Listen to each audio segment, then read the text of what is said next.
क्योंकि मैं देख रही हूँ आए दिन किसी न किसी राज्य का बजट आ रहा है, लंबी चौड़ी बातें करते हैं। यूपी में भी कही गई, केंद्र की सरकार ने भी कही, लेकिन जितनी वो बड़ी बड़ी बातें करते हैं बजट को लेकर विभिन्न क्षेत्र में, उन पर 50% भी सही से अमल नहीं हो पा रहा। तथा साथ ही उत्तर प्रदेश में 4 बार मेरे नेतृत्व में रही सरकार में सामाजिक परिवर्तन व आर्थिक मुक्ति का ऐतिहासिक सुधार जमीन पर उतार करके भी दिखाया है और परम पूज्य बाबा साहब डॉक्टर भीमराव अम्बेडकर के जीवन आदर्श की तरह ही लगातार संघर्षरत भी है। यहाँ के दलितों, आदिवासियों, पिछड़े वर्गों व अन्य मेहनतकश समाज से संबंधित रखने वाले करीब 125 करोड़ नागरिकों की गरीबी, बेरोजगारी व हर प्रकार के इनके पिछड़ेपन को दूर करना चाहिए। जो शिक्षा, स्वास्थ्य, सड़क, बिजली, पानी आदि बुनियादी जरूरतों को लेकर जो दुर्दशा है वह किसी से भी छिपी हुई नहीं है। जैसा कि सर्वविदित है कि केंद्र व यूपी सहित अन्य राज्यों की भी सरकारें अपनी आर्थिक नीति, बजट व अर्थव्यवस्था आदि को लेकर जो बड़े बड़े दावे कर रही हैं, वे ज़्यादातर हवाई न होकर काश ज़मीनी हकीकत में सही और वास्तविक होते तो वाकई भाजपा द्वारा अच्छे दिन लाने के इनके सुनहरे, सुहावने व लुभावने वायदे की थोड़ी अच्छी बात होती। किंतु दुखद है कि सरकार की अधिकतर नीतियों एवं कार्यक्रमों से जग जाहिर तौर पर कुछ मुट्ठी भर बड़े बड़े पूंजीपति व धन्ना सेठ और अधिक धनवान बन रहे हैं व इन जैसे लोगों की संख्या दिन दोगुनी व रात चौगुनी बढ़ रही है, जो कि ये सरकार की पूंजीवाद समर्थक नीति का जीता जागता प्रमाण है। जबकि सरकारों का सही व संवैधानिक दायित्व अमीरों को और अधिक अमीर बनाने की बजाय यहाँ के दलितों, आदिवासियों, पिछड़े वर्गों व अन्य मेहनतकश समाज से संबंधित रखने वाले करीब 125 करोड़ नागरिकों की गरीबी, बेरोजगारी व हर प्रकार के इनके पिछड़ेपन को दूर करना चाहिए, ताकि इन सबका थोड़ा भला होकर इनके त्रस्त जीवन में बहुअपेक्षित व बहुप्रतीक्षित सुधार लाने की संवैधानिक मंशा पूरी हो सके। लेकिन ऐसा नहीं करना स्पष्टतः सरकार की गरीब विरोधी नीति व कार्यकलाप ही कहलाएगा और यूपी व देश के ऐसे बिगड़े हालात को लेकर हमारी चिंता स्वाभाविक तौर पर इसलिए है क्योंकि अम्बेडकरवादी सोच व चिंतन वाली पार्टी बीएसपी इन्हीं वर्गों के शोषित, पीड़ित करोड़ों लोगों को अपने पैरों पर खड़ा करने के लिए अस्तित्व में आई है और परम पूज्य बाबा साहब डॉक्टर भीमराव अम्बेडकर के जीवन आदर्श की तरह ही लगातार संघर्षरत भी है। तथा साथ ही उत्तर प्रदेश में 4 बार मेरे नेतृत्व में रही सरकार में सामाजिक परिवर्तन व आर्थिक मुक्ति का ऐतिहासिक सुधार जमीन पर उतार करके भी दिखाया है, जो इसका ये खास उदाहरण भी है। इसके अलावा वैसे तो यूपी को वर्तमान में जो चल रही है यूपी सरकार, यूपी को देश का ग्रोथ इंजन होने का दावा करते हुए नहीं थकती है, किंतु आबादी के हिसाब से देश के सबसे बड़े राज्य होने के बावजूद यहाँ के लोगों के जीवन की जो शिक्षा, स्वास्थ्य, सड़क, बिजली, पानी आदि बुनियादी जरूरतों को लेकर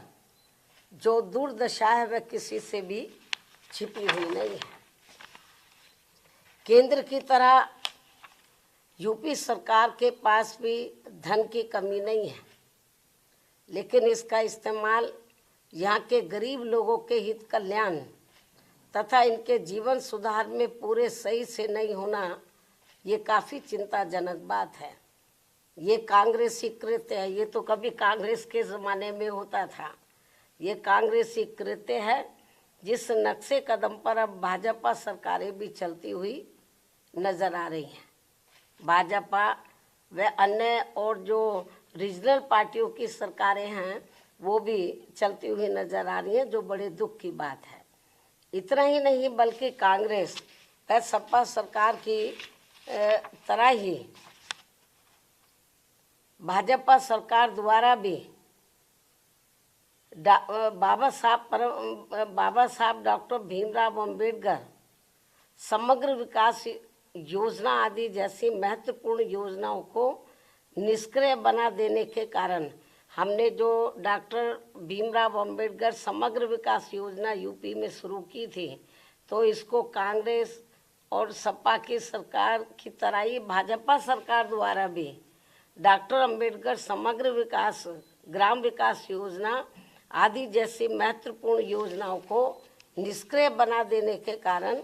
अब गरीब ग्रामीण परिवारों का अपेक्षित समग्र विकास प्रभावित है। जबकि बीएसपी की सरकार ने इस योजना को भरपूर धन देकर गांवों को 17 बुनियादी सुविधाओं से जोड़कर यहाँ लोगों के जीवन में काफ़ी सुधार लाया था। ये बात सर्वविदित है। लेकिन अब आम चर्चा के मुताबिक अधिकांश सरकारों पर लोगों को बसाने से ज़्यादा लोगों के घर उजाड़ने के ज़्यादा आरोप हर जगह लग रहे हैं। ये भी आम चर्चा है। इसके साथ ही मध्य प्रदेश भाजपा सरकार के वरिष्ठ मंत्री द्वारा विभिन्न सरकारी कल्याणकारी योजनाओं के लाभार्थियों को भिखारियों की फौज बताने से इन करोड़ गरीब अपेक्षितों के प्रति इनकी हीन, संकीर्ण एवं जातिवादी सोच ज़्यादा प्रदर्शित होती है, जो ये गंभीर विषय भी है। क्योंकि सरकार द्वारा पहले अपनी गलत नीतियों में कार्यकलापों आदि से इन नागरिकों को महंगाई, गरीबी, बेरोजगारी, अशिक्षा, पिछड़ापन आदि की गुलाम व लाचार जिंदगी में बांधना और फिर सरकारी योजनाओं के तहत इन्हें कुछ राहत देकर अपमानित करना, ये अति शर्मनाक है। मतलब मामूली सा राहत देकर। उससे भी दुखद बात यह है कि दलित, शोषित, पीड़ित गरीबों को थोड़ा सा अनाज देकर इनका वोट लेकर सरकार बनाना और सरकार बन जाने पर इनको भिखारियों की फौज बताकर इनके आत्मसम्मान व स्वाभिमान को जबरदस्त ठेस पहुंचाने वाली खुली गरीब विरोधी जातिवादी राजनीति करना ये ठीक नहीं है। और इसकी जितनी भी निंदा की जाए वह कम है। ये विषय हालांकि मीडिया में तो काफ़ी चर्चा में रहा है, लेकिन इसके बावजूद केंद्रीय नेतृत्व ने इसका संज्ञान लेना उचित नहीं समझा, जो ये भी चिंता की बात है। इसके साथ ही यूपी ही नहीं बल्कि पूरे देश में भाजपा सरकारों द्वारा कानून व सरकारी मशीनरी का दुरुपयोग करके धर्म विशेष के नागरिकों व उनके धार्मिक स्थलों आदि को जो टारगेट किया जा रहा है, वह संविधान की मान मर्यादा व उसके धर्म निरपेक्षता के मूल सिद्धांत के विरुद्ध वास्तव में देश के विकास को बाधित करने वाला कदम है। और अब मेरा यही कहना है, केंद्र व यूपी सहित सभी राज्य सरकारों को अपनी संकीर्ण, द्वेषपूर्ण, जातिवादी व सांप्रदायिकता आदि के कृत्यों से जरूर बचना चाहिए, क्योंकि इससे देश के करोड़ों गरीबों, मजदूरों, शोषितों, पीड़ितों, दलितों, आदिवासियों, पिछड़ों व अन्य मेहनतकश नागरिकों का हित व कल्याण नहीं हो पा रहा है, और जिससे वास्तव में देश हित भी प्रभावित हो रहा है। ऐसे में सरकारों की नियत, नीति व अमल में भी सर्वजन हिताय व सर्वजन सुखाय जैसा सही संविधानिक जनहितैषी बदलाव होना जरूरी है। संक्षेप में अब हमारी पार्टी का यही कहना है कि हर वर्ष केंद्र व राज्यों के बजट में देश, प्रदेश व जनहित की जो काफ़ी बड़ी बड़ी बातें कही जाती हैं, और आपको मालूम है इस समय बजट का दौर चल रहा है पूरे देश में। राज्यों की सरकारें अपना बजट रख रही हैं, केंद्र की सरकार ने भी बजट रखा, चर्चा भी अब इस पर होगी। लेकिन इन्होंने हर साल केंद्र और राज्यों की सरकारें अपने बजट में देश, प्रदेश व जनहित की, केंद्र की सरकार देश की जनहित की और राज्यों की सरकारें प्रदेश व जनहित की तो काफ़ी बड़ी बड़ी बातें करती हैं, लेकिन उन पर 50% भी सही से अमल नहीं किया जाता है। क्योंकि मैं देख रही हूँ आए दिन किसी न किसी राज्य का बजट आ रहा है, लंबी चौड़ी बातें करते हैं, यूपी में भी कही गई, केंद्र की सरकार ने भी कही, लेकिन जितनी वो बड़ी बड़ी बातें करते हैं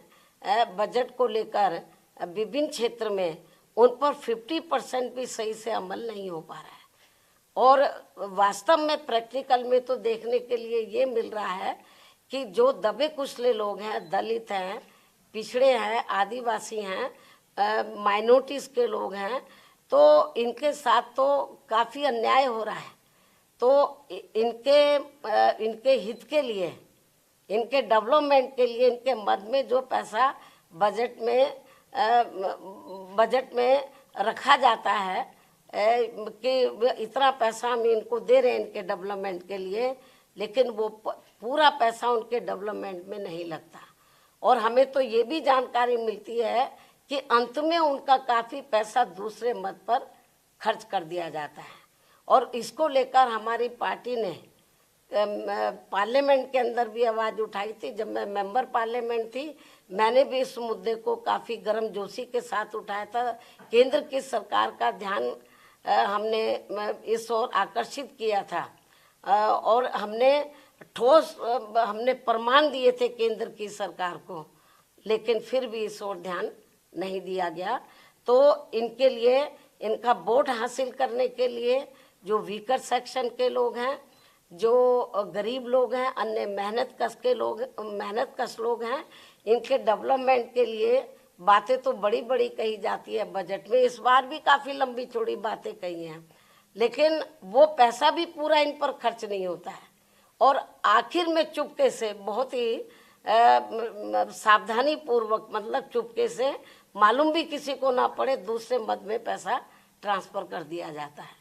तो ये हाल है बजट का। इसलिए ये जो बजट में खास तौर से हर साल जो बड़ी बड़ी बातें कही जा रही हैं, अब भी कही जा रही हैं, तो मेरे ख्याल उसका फ़ायदा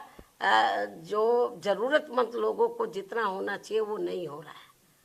तो इसलिए मेरा केंद्र और राज्य सरकारों को यही कहना है कि जो आप बजट पे कहते हैं, उसके ऊपर जो भी आप वायदा करते हैं, जो भी पैसा सैंक्शन करते हैं, उसके ऊपर आप लोगों को अमल भी करना चाहिए।